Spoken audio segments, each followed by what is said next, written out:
चल हो जा शुरू।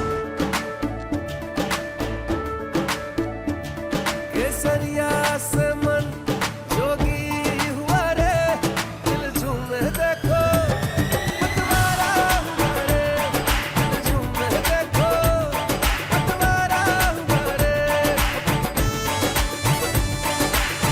हर पल मनाओ केसरी त्योहार।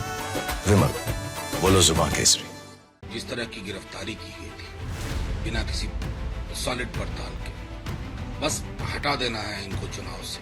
जिस तरह हेमंत जी के साथ किया, जिस तरह बाकी लोगों के साथ किया और करने की कोशिश कर रहे थे। अब अरविंद केजरीवाल जी को मिली है बेहद खुशी है, कैंपेन में भी जान आएगी। देखिए सीधे तौर पे है कि जिस तरह की गिरफ्तारी की गई थी बिना किसी सॉलिड पड़ताल के, बस हटा देना है इनको चुनाव से। जिस तरह हेमंत जी के साथ किया, जिस तरह बाकी लोगों के साथ किया और करने की कोशिश कर रहे थे। अब अरविंद केजरीवाल जी को मिली है बेहद खुशी है, कैंपेन में भी जान आएगी। और हेमंत जी को भी यथाशीघ्र अगर मिल जाए तो मैं समझता हूं झारखंड से भी इनका सुपड़ा साफ है। अमित शाह ने कहा कि अरविंद केजरीवाल प्रचार कर सकते हैं लेकिन लोग शराब घोटाले को जान कर सकते हैं। अब अमित शाह जी खिसियानी बिल्ली खंभा नोचे, कुछ तो बोलेंगे। भाई भाजपा के नेता हैं, परेशान हैं, चुनाव हाथ से फिसल रहा है, तो उनकी टिप्पणी पर क्या टिप्पणी करूं।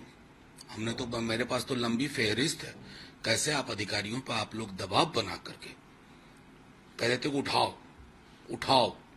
ये रूल ऑफ लॉ नहीं हुआ करता है। Rule of law evidence based होता है। अपने मुखे कानून 6 बना दिया। ये राहुल गांधी ने कहा कि मैं किसी भी मंच पर सार्वजनिक तौर पर प्रधानमंत्री से बहस करने के लिए तैयार हूं, लेकिन मैं जानता हूं कि वो मुझसे बहस नहीं करेंगे। देखिए कायदे से कई देशों में ये परंपरा है कि जो दावेदार होते हैं या जो 2 लीडर होते हैं, इवन अगर देखेंगे तो प्राइमरीज के लिए भी अमेरिका में या कई अन्य देशों में बहस होती है। इस बहस से लोगों को समझने का मौका लगता है कि अलग अलग बिंदुओं पर क्या दृष्टिकोण है। जाहिर है कि प्रधानमंत्री जी बहस तो करेंगे नहीं, ये हम भी जानते हैं, क्योंकि जिनकी बहस की शब्दावली भैंस, मंगलसूत्र वगैरह वगैरह हो तो उनसे क्या अपेक्षा की जा सकती है।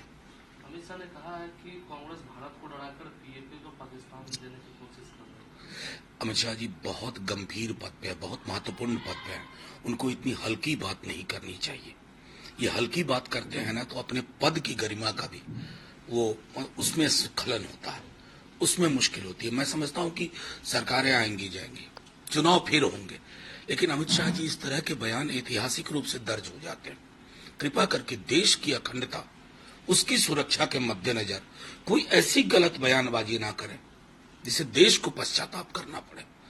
केसीआर ने कहा कि क्षेत्रीय दल सरकार ना सकते, एनडीए या इंडिया को भी समर्थन हो। ये उनका विवेक है, लेकिन हमें अभी तक लग रहा है कि इंडिया गठबंधन को किसी बाहरी सपोर्ट की जरूरत नहीं पड़ेगी। ये अब तक के चरण से दस्तक। अच्छा, ये उद्धव ठाकरे ने कहा है कि मोदी जी का नाटक वो 4 जून को देगा और 4 जून के बाद गाना प्रधानमंत्री नरेंद्र मोदी के नाम से नहीं बल्कि सिर्फ नरेंद्र मोदी के नाम से गाना जाएगा। जाहिर है जब कोई प्रधानमंत्री नहीं रहेगा बस उसमें भूतपूर्व लग जाता है और कोई फर्क थोड़ी आता, व्यक्ति वही रहता है, बस वर्तमान की जगह भूतपूर्व हो जाता है, इतना। आज 4th फेज का अंतिम चुनाव का दिन है, प्रचार का क्या लगता है, क्या माहौल? देखिए कल मैं खुद 2 क्षेत्रों से लौटा हूं। 3 चरण की जो हवा है ना वो धीरे धीरे और तेज हो रही है।